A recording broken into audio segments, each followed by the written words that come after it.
ಎಲ್ಲರಿಗೂ ನಮಸ್ಕಾರ. ಇವತ್ತು ನಾವು ಅಧ್ಯಯನ ಮಾಡೋಣ್ರಿ CPU ಆ್ಯಂಡ್ ಇಟ್ಸ್ ಕಾಂಪೊನೆಂಟ್ಸ್. ಕನ್ನಡದಲ್ಲಿ CPU ಮತ್ತು ಅದರ ಘಟಕಗಳ ಕುರಿತು ಅಧ್ಯಯನ ಮಾಡೋಣ. ಮೊದಲ CPU ಅಂತ ಬಂದ ತಕ್ಷಣ ಇಲ್ಲೇನು ನಿಮ್ಗೆ ಕಾಣ್ತಾರೆ ನೋಡಿ ಚಿತ್ರ, ಇದನ್ನ CPU ಅಂತ ಕರಿತಾರೆ. CPU ಅಂತ ಬಂದ ತಕ್ಷಣ ಸೆಂಟ್ರಲ್ ಪ್ರೊಸೆಸಿಂಗ್ ಯೂನಿಟ್ ಅಂತ ಕರಿತಾರೆ. ಹಾಗಾದ್ರೆ ಈ ಒಂದು ಸೆಂಟ್ರಲ್ ಪ್ರೊಸೆಸಿಂಗ್ ಯೂನಿಟ್ ಅಂತ ಬಂದಾಗ ಭಾಳಷ್ಟು ಎಕ್ಸಾಂಪಲ್ ಕ್ವಶನ್ ಕೇಳ್ರಿ, ಕಂಪ್ಯೂಟರ್ನ ಮೆದುಳು ಅಥವಾ ಹೃದಯ ಯಾವುದಂತ ಕೇಳಿ, ಯಾವ್ದ್ರಿ CPU. ಹಾಗಾದ್ರೆ ಈ ಒಂದು CPU ಹೇಗೆ ಕೆಲಸ ಮಾಡುತ್ತೆ, ಅದನ್ನ ಯಾಕೆ ಸೆಂಟ್ರಲ್ ಪ್ರೊಸೆಸಿಂಗ್ ಯೂನಿಟ್ ಅಂತ ಕರೀತಾರೆ. ಇಲ್ಲಿ ಸೆಂಟ್ರಲ್ ಅಂತ ಬಂದ ತಕ್ಷಣ ಮತ್ತೆ ಪ್ರೊಸೆಸಿಂಗ್ ಅಂದ್ರೆ ಡಾಟಾನ ಸಂಸ್ಕರಣೆ ಮಾಡುತ್ತೆ. ಈ ಒಂದು ಯೂನಿಟ್ ಯಾವುದಪ್ಪ ಅಂದ್ರೆ CPU ಅಂತ ತಕ್ಷಣ ಮಧ್ಯದಲ್ಲಿ ಇದ್ಕೊಂಡು ಡೇಟಾವನ್ನು ಸಂಸ್ಕರಣೆ ಮಾಡುವಂತಹ ಘಟಕವೇ CPU ಅಂತ ಇರ್ತಾರೆ. ಹಾಗಾದ್ರೆ ಮಧ್ಯದಲ್ಲಿ ಇಟ್ಕೊಂಡು ಡೇಟಾ ಹೇಗೆ ಸಂಸ್ಕರಣೆ ಮಾಡುತ್ತೆ ಅಂತ ಬಂದಾಗ ನೆನಪಿರಲಿ, ಇವತ್ತು ಇನ್ಪುಟ್ ಔಟ್ಪುಟ್ ಡಿವೈಸ್ ಅಂದ್ರೆ ಇನ್ಪುಟ್ ಅಂದ ತಕ್ಷಣ ಕಂಪ್ಯೂಟರ್ಗೆ ಮಾಹಿತಿಯನ್ನು ಕಳಿಸಿದ್ರೆ ಇನ್ಪುಟ್, ಕಂಪ್ಯೂಟರ್ನ ಮಾಹಿತಿ ಹೊರ ಬಂದ್ರೆ ಔಟ್ಪುಟ್. ಇವತ್ತು ಸಿಂಪಲ್ ಆಗಿ ತಗೊಳ್ರಿ, ಕೀಬೋರ್ಡ್ ತಗೊಳ್ರಿ, ಮೌಸ್ ತಗೊಳ್ರಿ, ಇವು ಕಂಪ್ಯೂಟರ್ಗೆ ಮಾಹಿತಿಯನ್ನು ಕಳಿಸ್ತಾವ್ರಿ. ಕಂಪ್ಯೂಟರ್ ಮಾಹಿತಿ ಇನ್ ಆಗ್ತದೆ, ಇದಕ್ಕೆ ಇನ್ಪುಟ್ ಅಂತಾರೆ. ಅದೇ ಕಂಪ್ಯೂಟರ್ನ ಮಾಹಿತಿ ಹೊರ ಬಂದ್ರೆ ಅದು ಔಟ್ಪುಟ್ ಅಂತ ತಕ್ಷಣ ಏನ್ರಿ ಪ್ರಿಂಟರ್ ತಗೊಳ್ರಿ, ಪ್ರಿಂಟರ್ ಅಂತ ಬಂದ ತಕ್ಷಣ ಏನ್ ಮಾಡ್ತಾರೆ, ಕಂಪ್ಯೂಟರ್ನ ಮಾಹಿತಿ ಹೊರ ಬರುತ್ತೆ, ಅದ್ರಗೋಸ್ಕರ ಔಟ್ಪುಟ್ ಅಂತಾರೆ. ಇವತ್ತು ಈ ಒಂದು CPU ಅಂತ ಏನಿದೆ ನೋಡ್ರಿ, ಈ ಒಂದು CPU ಇದರ ಮಿಡಲ್ ಕೊಡಿಸಿ ಏನ್ ಮಾಡ್ತಾರೆ, ಇನ್ಪುಟ್ ಡಿವೈಸ್ಲಿಂದ ಡೇಟಾವನ್ನು ಏನ್ ಮಾಡ್ತಾರೆ, ರಿಸೀವ್ ಮಾಡಿಕೊಂಡು ಅದನ್ನ ಪ್ರೊಸೆಸ್ ಮಾಡುತ್ತೆ. ಯಾವ್ದ್ರಿ CPU ಪ್ರೊಸೆಸ್ ಮಾಡಿ ಆ ನಂತರ ಏನು ಮಾಡ್ತಾರೆ, ಅದನ್ನು ಔಟ್ಪುಟ್ ನೀಡುತ್ತೆ. ಇದೇ CPU ನ ಒಂದು ಕೆಲಸ. ಇವತ್ತು ಅಕ್ಕಿ ತಗೊಳ್ರಿ, ಅಕ್ಕಿ ಅನ್ನೋದು ಇನ್ಪುಟ್, ಗ್ಯಾಸ್ ಅನ್ನೋದು CPU, ಲಾಸ್ಟ್ಗೆ ಏನಾದ್ರೆ ರೈಸ್ ಆಗುತ್ತೆ, ಅದು ಔಟ್ಪುಟ್. ಇವತ್ತು ಈ ಒಂದು CPU ಅಂತ ಅಂದ ತಕ್ಷಣ ಸಿಂಪಲ್ ಆಗಿ ಏನು ಮಾಡ್ತಾರೆ, ಫಸ್ಟ್ ಒಂದು ಡೇಟಾವನ್ನು ಏನು ಮಾಡ್ತಾರೆ, ರಿಸೀವ್ ಮಾಡುತ್ತೆ, ಆ ನಂತರ ಅದನ್ನು ಪ್ರೊಸೆಸ್ ಮಾಡುತ್ತೆ, ಆಮೇಲೆ ಏನು ಮಾಡ್ತಾರೆ, ಅದು ಔಟ್ಪುಟ್ ರೀತಿಯಲ್ಲಿ ಮಾಹಿತಿಯನ್ನು ನಿಮಗೆ ತೋರಿಸುತ್ತದೆ. ಅದೇ CPU ನ ಕೆಲಸ. ಸೆಂಟ್ರಲ್ ಪ್ರೊಸೆಸಿಂಗ್ ಯೂನಿಟ್ ಅಂತ ಇರುತ್ತೆ, ಹೆಸರು ಹೇಳಿ ಕೊಡ್ತಿದ್ದಾರೆ, ಸೆಂಟ್ರಲ್ ಪ್ರೊಸೆಸಿಂಗ್ ಯೂನಿಟ್. ಅದೇ ಥರ ನೀವು ನಮ್ಮ ಕ್ಲಾಸ್ ಕೇಳ್ತಾ ಇದ್ರಿ, ಕೇಳೋ ಟೈಮಲ್ಲಿ ಏನು ಮಾಡ್ತೀರಿ, ಕಿವಿದವ್ರಿ ಇದು ಇನ್ಪುಟ್, ಬ್ರೈನ್ ಇದೆ, ನಾನು ಎಲ್ಲ ವರ್ಡ್ಸ್ ಅರ್ಥ ಮಾಡ್ಕೊಂತ ಆಮೇಲೆ ತಕ್ಕಂತ ಏನಪ್ಪ ನೀವು ನೋಟ್ಸ್ ಬರ್ಕೊಂತೀರಿ, ಅದೇನ್ರಿ ಔಟ್ಪುಟ್. CPU ಅಂತ ಬಂದಾಗ ಸೆಂಟ್ರಲ್ ಪ್ರೊಸೆಸಿಂಗ್ ಯೂನಿಟ್ ಅಂತ ಕರೀತಾರೆ. ಇದು ಕಂಪ್ಯೂಟರ್ನ ಮೆದುಳು ಅಥವಾ ಹೃದಯ. ಹಾಗಾದ್ರೆ ಇದು ಡೇಟಾವನ್ನು ಹೇಗೆ ಸಂಸ್ಕರಣೆ ಮಾಡುತ್ತದೆ. ಸಂಸ್ಕರಣೆ ಅಂದ್ರೆ ಪ್ರೊಸೆಸಿಂಗ್, ಕನ್ನಡದಲ್ಲಿ ಪ್ರೊಸೆಸಿಂಗ್ ಏನಂತಾರೆ, ಸಂಸ್ಕರಣೆ ಅಂತಾರೆ. ಹಾಗಾದ್ರೆ ಈ ಒಂದು CPU ಡೇಟಾವನ್ನು ಹೇಗೆ ಪ್ರೊಸೆಸಿಂಗ್ ಅಥವಾ ಸಂಸ್ಕರಣೆ ಮಾಡುತ್ತದೆ ಅಂತ ಈಗ ತಿಳಿಯೋಣಂತ. ಸೊ ಇಲ್ಲಿ CPU ಅಂತ ಬಂದಾಗ ಇದರಲ್ಲಿ 3 ಘಟಕ ಅಥವಾ 3 ಕಾಂಪೊನೆಂಟ್ಸ್ ಇದಾವೆ. ಯಾವ ಪರ, ALU, CU, MU.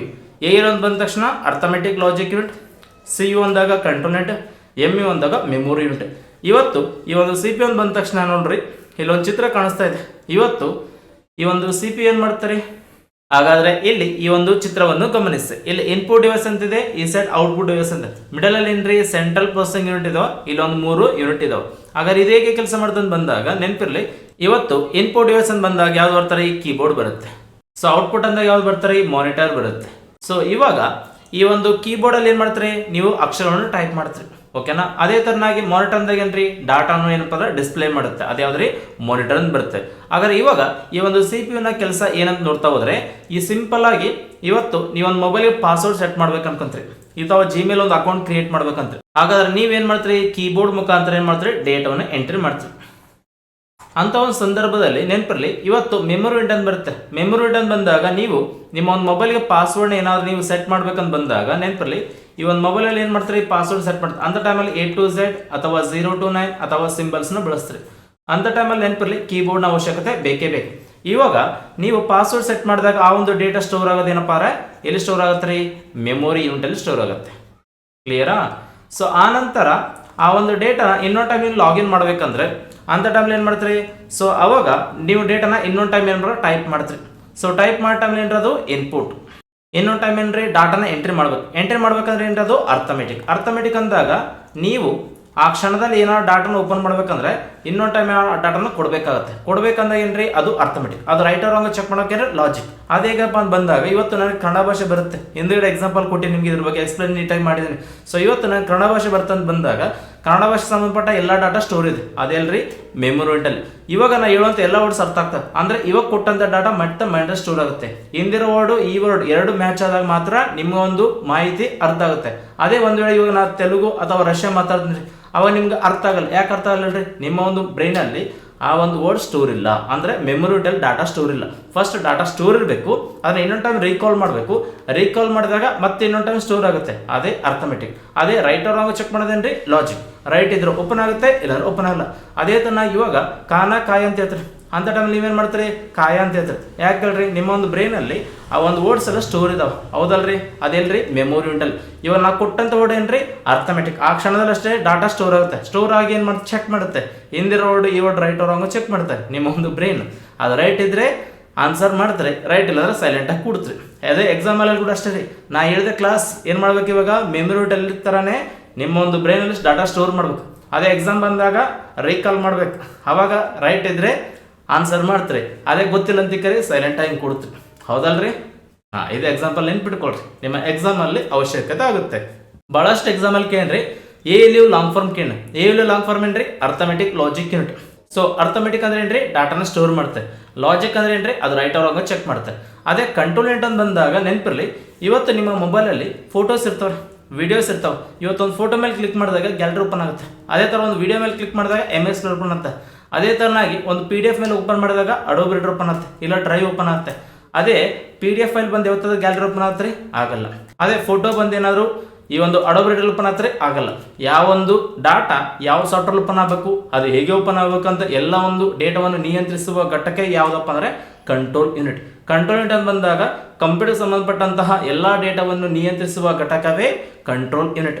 ಹಿಂದುಗಡೆ ಭಾಳಷ್ಟು ಎಕ್ಸಾಮಲ್ಲಿ ಕ್ವಶನ್ ಕೇಳಿದ್ದ, ಎ ಲಿವ್ ಲಾಂಗ್ ಫಾರ್ಮ್ ಕೇಳಿದ್ದ, ಅರ್ಥಮೆಟಿಕ್ ಅಂದ್ರೆ ಏನಂತ ಕೇಳಿದ್ದ. ಸೊ ಮೊನ್ನೆ ಗ್ರೂಪ್ ಸಿ ಎಕ್ಸಾಮಲ್ಲಿ ಕೇಳೇನ್ರಿ ಕಂಪ್ಯೂಟರ್ನ ಎಲ್ಲ ಸೂಚನೆಗಳನ್ನು ನಿಯಂತ್ರಿಸುವ ಘಟಕ ಯಾವುದಂತ ಕೇಳಿದೆ. ಯಾವುದ್ರಿ ಕಂಟ್ರೋಲ್ ಯೂನಿಟ್. ಮುಂದೊಂದಿನ ಎಕ್ಸಾಮಲ್ಲಿ ಕೇಳ್ತಾನ ಇವುಗಳಲ್ಲಿ ಯಾವುದು CPU ನ ಘಟಕ ಅಲ್ಲ ಅಂತ ಕೇಳ್ತಾನ. ಸೊ ಅಂಥ ಟೈಮಲ್ಲಿ ALU CU MU SU answer ಏನ್ರಿ SU. ಅದೇ ಥರನಾಗಿ ಮುಂದೊಂದಿನ ಮತ್ತೆ ಕೇಳ್ತಾನೆ ಕ್ವಶನ್ CPU ನಲ್ಲಿ ಎಷ್ಟು ಘಟಕ ಇದ್ದಾವೆ, ಎಷ್ಟಿದಾವೆ ಘಟಕ, 3 ಘಟಕ ಇದಾವೆ. ಕ್ಲಿಯರಾ? ಅದೇ ಥರನಾಗಿ ಇವುಗಳಲ್ಲಿ ಯಾವುದು CPU ನ ಘಟಕ ಆಗಿದೆ, ALU TU MSU BU. ಅದರ ಆನ್ಸರ್ ಏನ್ರಿ ALU CPU ನ ಘಟಕ ಆಗಿದೆ. ಈ ಥರ ಮುಂಬರೋ ಎಕ್ಸಾಮಲ್ಲಿ ಕ್ವಶನ್ ಕೇಳ್ಬೋದು.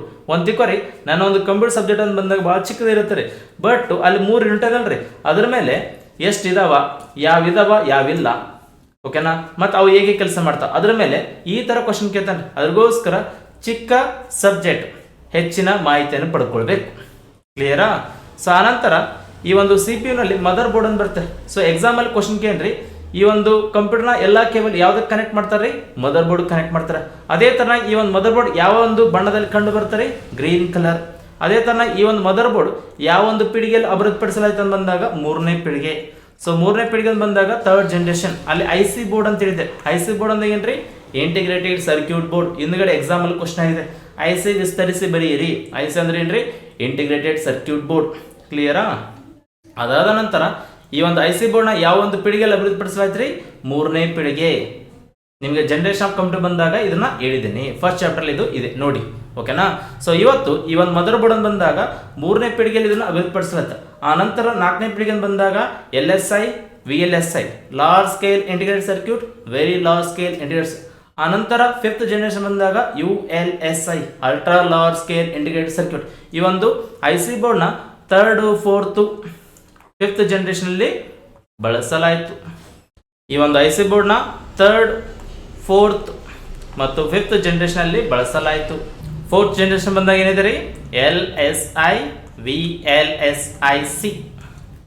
ಅದೇ 5th ಅಂತ ಬಂದಾಗ ULSIC. ಕ್ಲಿಯರಾ? ಸೊ ಇವತ್ತು ಈ ಒಂದು IC ಬೋರ್ಡ್ ಅಂತ ಬಂದಾಗ 3rd ಜನರೇಷನ್ ಅಂತ ಏನಪ್ಪ, ಈ ಒಂದು IC ಬೋರ್ಡ್ ನ ನಾವು ಬಳಸ್ತಾ ಬಂದಿದ್ದೀವಿ. ಸೊ ಹಾಗಾದ್ರೆ ಈ ಒಂದು IC ಬೋರ್ಡ್ ಅಂತ ಬಂದಾಗ ಇದ್ರ ಹಿಂದ್ಗಡೆ ಈ ತರ ಸ್ವಿಚ್ ಇರ್ತಾರೆ. ಈ ಸ್ವಿಚ್ ನಾವು ಪೋರ್ಟ್ ಅಂತ ಕರಿತೀವಿ. ನೆನಪಿ ಇವೆಲ್ಲ ಏನ್ರಿ ಪೋರ್ಟ್. ಸೊ ಎಕ್ಸಾಂಪಲ್ ಕ್ವಶನ್ ಕೇಳ್ರಿ ಕಂಪ್ಯೂಟರ್ನ ಎಲ್ಲ ಕೇಬಲ್ಸ್ಗಳು ಕನೆಕ್ಟ್ ಆದಿಲ್ರಿ ಮದರ್ ಬೋರ್ಡ್. ಮದರ್ ಬೋರ್ಡ್ ಯಾವಾಗ ಕನೆಕ್ಟ್ ಆಗ್ತರಿ, ಪೋರ್ಟ್ಸ್. ಇವೆಲ್ಲ ಪೋರ್ಟ್ಸ್ ಅಂತಾರೆ. ಸೊ ನಿಮ್ಮ ಒಂದು ಮದರ್ ಬೋರ್ಡ್ ಅಂತ ಬಂದಾಗ ಇಲ್ಲೆಲ್ಲ ಪೋರ್ಟ್ಸ್ ಇರ್ತವೆ. ಇವತ್ತು ನಿಮ್ಮ ಒಂದು CPU ತೊಗೊಳ್ರಿ ಅಥವಾ ನಿಮ್ಮ ಒಂದು ಲ್ಯಾಪ್ಟಾಪ್ ತೊಗೊಳ್ರಿ, ಆ ಒಂದು CPU ಹಿಂದ್ಗಡೆ ಈ ತರ ಪೋರ್ಟ್ಸ್ ಇರ್ತಾವೆ. ಸೊ ಅಂತ ಟೈಮಲ್ಲಿ ಇವತ್ತು ಒಂದೊಂದು ಪೋರ್ಟ್ನ ಸ್ವಲ್ಪ ನೋಡ್ತಾ ಹೋಗೋಣ. ಇದರಲ್ಲಿ ಮೊದಲೇದಾಗಿ ನೋಡೋಣ. ಸೊ ಇದನ್ನೇನಂತಾರೆ PS2 ಅಂತಾರೆ. PS2 ಅಂತ ಬಂದಾಗ ನೆನಪಿರಲಿ, ಸೊ ಕೀಬೋರ್ಡ್ ಅಂತ ಬಂದಾಗ ಈ ಒಂದು ಬಣ್ಣದಲ್ಲಿ ಇದ್ರೆ ಇದು ಕೀಬೋರ್ಡ್ಗೆ ಮಾತ್ರ ಸಪೋರ್ಟ್ ಮಾಡುತ್ತೆ. ಅದೇ ಥರ ಈ ಒಂದು ಬಣ್ಣ ಬಂದಾಗಿದ್ರೆ ಇದು ಓನ್ಲಿ ಮೌಸ್ ಸಪೋರ್ಟ್ ಮಾಡುತ್ತೆ. ಇವತ್ತು ಹಿಂದಿನ ಕಾಲದಲ್ಲಿ ಈ ಒಂದು ಕೀಬೋರ್ಡ್ ಮೌಸ್ ಅಂತ ಬಂದಾಗ PS2 ಕೇಬಲ್ ಅಂತಾರೆ. ಈ ಒಂದು PS2 ಕೇಬಲ್ನ ಬಳಸ್ತಾ ಇದ್ದಾರೆ. ಅಂತ ಟೈಮಲ್ಲಿ 2 ಕಲರ್ ಇದಾವ್ರು. ಹಿಂದ್ಗಡೆ ಈ ಥರನ ಏನಪ್ಪ ಕೇಬಲ್ಸ್ನ ಬಳಸ್ತಾರೆ. ಅದೇ ಇವತ್ತೊಂದು ಬಂದಾಗ ಈ ಒಂದು ಕೀಬೋರ್ಡ್ ಮೌಸ್ ಅಂತ ಬಂದಾಗ ಅಲ್ಲಿ ಬಳಸುವಂಥ ಕೇಬಲ್ ಯಾವ್ದ್ರಿ, USB. ಅಂತ ಬಂದಾಗ ಏನ್ರಿ ಯೂನಿವರ್ಸಲ್ ಸೀರಿಯಲ್ ಬಸ್ ಅಂತಾರೆ. ಸೊ ಇವತ್ತು ನಿಮ್ಮ ಒಂದು ಕೀಬೋರ್ಡು ಮೌಸ್ ಅಂತ ಬಂದಾಗ ಈ ಒಂದು USB ಕೇಬಲ್ನ ಬಳಸ್ತಾ ಇದ್ದಾರೆ. ಹಿಂದ್ಗಡೆ ಏನು ಬಳಸ್ತಾ ಇದ್ದಾರೆ, PS2 ಇವೆಲ್ಲ ಪೋರ್ಟ್, ಇವೆಲ್ಲ ಏನ್ರಿ port, PST port, USB port. ಅದೇ ತರನಾಗಿ ಲ್ಯಾನ್ ಅಂತ ಬರುತ್ತೆ. ಲ್ಯಾನ್ ಅಂತ ಬಂದಾಗ ಇವತ್ತು ನಿಮ್ಮ ಒಂದು ಕಂಪ್ಯೂಟರ್ಗೆ ಇಂಟರ್ನೆಟ್ ಕೇಬಲ್ ಮುಖಾಂತರ ಕೊಡ್ಬೇಕಂತ ಬಂದಾಗ ವೈಫೈ ಇರುತ್ತೆ, ವೈಫೈ ಮುಖಾಂತರ ಇದಕ್ಕೆ ಏನಾದ್ರು ಕನೆಕ್ಷನ್ ಕೊಡ್ಬೇಕಾರೆ ಅಲ್ಲಿ ಏನು ಬಳಸ್ಬೇಕ್ರಿ, ಲ್ಯಾನ್ ಕೇಬಲ್. ಈ ಒಂದು ಲ್ಯಾನ್ ಕೇಬಲ್ಗೆ ಇನ್ನೊಂದು ಹೆಸರು ಏನಪ್ಪಾ ಅಂದ್ರೆ ಈಥರ್ನೆಟ್ ಅಂತಾರೆ. ಸೊ ನಿಮ್ಗೆ ಇಂಟರ್ನೆಟ್ ಕಾನ್ಸೆಪ್ಟ್ ಬಂದಾಗ ಇನ್ನೊಂದು ಡೀಟೇಲ್ ಆಗಿ ಹೇಳೋಣ ಅಂತ, ಕ್ಲಿಯರಾ? ಸೊ ಇದರಲ್ಲಿ ಅಲ್ಲೇ ನಿಮ್ಗೆ ಪೋರ್ಟ್ ಕಾಣ್ತಲ್ರಿ, ಆ ಒಂದು ಪೋರ್ಟ್ ಹೆಸರು ಏನಪ್ಪ RJ45 ಲ್ಯಾನ್ ಕನೆಕ್ಟರ್ ಅಂತ ಕರೀತಾರೆ. PSI 2018 ಕ್ವಶನ್ ಕೇಳ್ತ ಹೆಚ್ಚಾಗಿ ಬಳಸುವಂತಹ ಲ್ಯಾನ್ ಕನೆಕ್ಟರ್ ಯಾವುದಪ್ಪ ಅಂದ್ರೆ RJ45. RJ45 ಬಂದಾಗ ರಿಜಿಸ್ಟರ್ಡ್ ಜಾಕ್ ಅಂತ ಕರೀತಾರೆ. ಅದಾದ ನಂತರ ಇವತ್ತು ನಿಮ್ಮ ಒಂದು ಕಂಪ್ಯೂಟರ್ ಅಥವಾ ಲ್ಯಾಪ್ಟಾಪ್ನಲ್ಲಿ ಈ ಥರ ಕೇಬಲ್ ಬರ್ತಾರೆ. ಸೊ ಇದರಲ್ಲಿ ಏನಪ್ಪ ಪ್ಯಾರಲಲ್ ಬಂದಾಗ ಇದನ್ನ ಪ್ರಿಂಟ್ ಮಾಡೋಕೆ ಬಳಸುವಂತಹ ಕೇಬಲ್. ಅದೇ ಥರ ಏನಪ್ಪ ಇವತ್ತು ನಿಮ್ಮ ಒಂದು CPU ನಿಂದ ಕಂಪ್ಯೂಟರ್ಗೆ ಕನೆಕ್ಷನ್ ಕೊಡ್ಬೇಕಂತ ಬಂದಾಗ ಇದಕ್ಕೆ VGA ಪೋರ್ಟ್ ಅಂತಾರೆ. ಇದೇನಿದು VGA ಪೋರ್ಟ್, ಅದೇನ್ರಿ ಪ್ಯಾರಲಲ್ ಪೋರ್ಟ್. ಇವತ್ತು ಇದನ್ನ ಪ್ರಿಂಟರಲ್ಲಿ ಬಳಸ್ತಾರೆ. ಅದೇ ತರನಾಗಿ ಇದನ್ನು ಬಳಸೋದೇನಪ್ಪ ಈ ಒಂದು ಕಂಪ್ಯೂಟರ್ ಅಥವಾ ಲ್ಯಾಪ್ಟಾಪ್ ಅಲ್ಲಿ ಈ ತರ ಕೇಬಲ್ ಇರ್ತಾರೆ, ಈ ಒಂದು ಕೇಬಲ್ನ ಬಳಸ್ತಾರೆ ನೆನಪಲ್ಲಿ. ಹಾಗಾದ್ರೆ ಈಗ ಸ್ವಲ್ಪ ನೋಡೋಣ analogue audio in and out ಅಂತಿದೆ. ಇವತ್ತು ನಿಮ್ಮ ಒಂದು ಕಂಪ್ಯೂಟರ್ ಅಥವಾ ಮೊಬೈಲ್ನಲ್ಲಿ ಇಯರ್ಫೋನ್ ಅಥವಾ ಸ್ಪೀಕರ್ನ ಕನೆಕ್ಟ್ ಮಾಡ್ಬೇಕಂದಾಗ ಸೊ ಇವತ್ತು ಇನ್ನೊಂದು ಬಂದಾಗ ಏನ್ರಿ ಇದು ಮೈಕ್ರೋಫೋನ್. ಸೊ ಕಂಪ್ಯೂಟರ್ಗೆ ಮಾಹಿತಿಯನ್ನು ಕಳಿಸ್ತೇನೆ ರೀ ಮೈಕ್ರೋಫೋನ್. ಇವತ್ತು ಕೂಡ ನನ್ನ ಒಂದು ಕ್ಲಾಸ್ ಕೇಳ್ತಲ್ರಿ, ನಾನು ಕೂಡ ಇಲ್ಲಿ ಮೈಕ್ರೋಫೋನ್ ಬಳಸ್ತೀನಿ. ಅದೇ ತರನಾಗಿ ಔಟ್ ಅಂದಾಗ ಏನ್ರಿ ಸ್ಪೀಕರ್.